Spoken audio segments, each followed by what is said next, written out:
Assalamu alaikum, 1 p.m. This is Radio Pakistan. The news read by Muhammad Munib Hamid.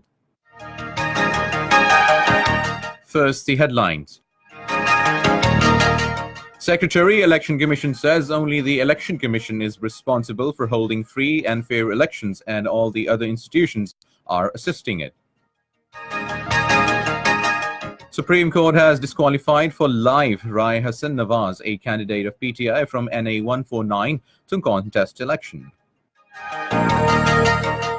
Inter-Services Public Relations has clarified that it has not issued any threat alert on the social media. Kashmir is on both sides of the line of control and across the world are observing the accession to Pakistan Day today. And now the news in detail. Secretary Election Commission Babar Yaqub says only the Election Commission is responsible for holding free and fair elections and all the other institutions are assisting it. He was briefing Senate Standing Committee on Interior about elections preparations in Islamabad today. Rahman Malik chaired the meeting. The Secretary Election Commission informed the meeting that there will be 85,307 polling stations across the country and all of them will be available on Google Map. He said over 20,000 polling stations have been declared sensitive and CCTV cameras will be installed inside and outside of all the sensitive polling stations. The Secretary Election Commission said 450,000 police and 300,000 army troops will be deployed on the polling day.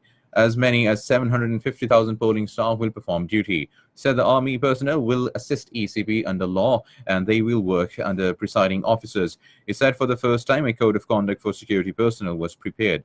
The Secretary Election said for the first time watermarked ballot papers imported from Europe will be used in the elections. He informed the committee that returning officers send results to the Election Commission through a special software.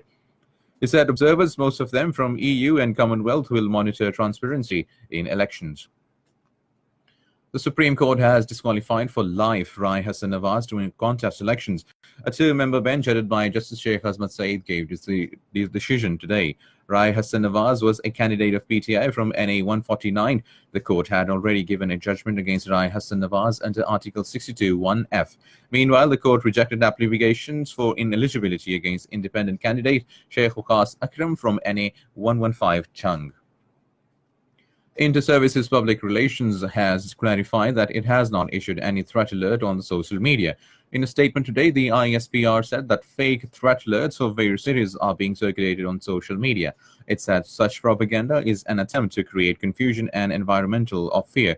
The ISPR said that citizens should also watch out on this and any other such attempts through fake calls. The media wing of the armed forces further state that any news may be verified or clarified on the ISPR website, i.e. ispr.gov.pk.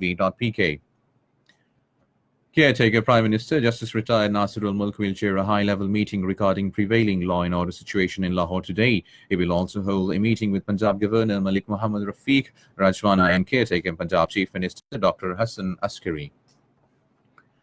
Kashmir is on both sides of the line of control and across the world are observing the accession to Pakistan Day today, with a renewed pledge to continue the struggle for freedom from Indian occupation and complete merger of Jammu and Kashmir with Pakistan. It was on this day in 1947 that the Kashmiris adopted a historic resolution from the platform of the All Jammu and Kashmir Muslim Conference in Srinagar, demanding accession of the state of Jammu and Kashmir to Pakistan in accordance with the partition plan, two-nation theory and the aspirations of the people of the territory. In Afghanistan, 12 mine clearer workers have been abducted by Daesh insurgents in Kunar province. A spokesman for the provincial governor, Khani Musammim, said the demimers were working for a local company called AREA. In Syria, the evacuation of all civilians from two Syrian villages that were besieged by rebels in the northwest is completed. Syria's Ikhbariya television said today that all buses have left Al-Fawa and Kefraya this morning. Earlier, more than 100 buses arrived to carry residents and fighters from the villages to nearby government-held territory in Aleppo province. Israel has passed a law to declare that only Jews have the right of self-determination in the country, something members of the Arab minority called it racist and apartheid. The law, backed by the right-wing government, passed by a vote of 62 to 55 and 2 abstentions in the 120-member parliament after months of political argument. Some Arab lawmakers should and ripped up papers after the vote. And that is the end of the news. For more news and analysis, log on to our website, radio.gov.pk, and also watch live video streaming of our bulletins on the link facebook.com/Radio Pakistan News Official.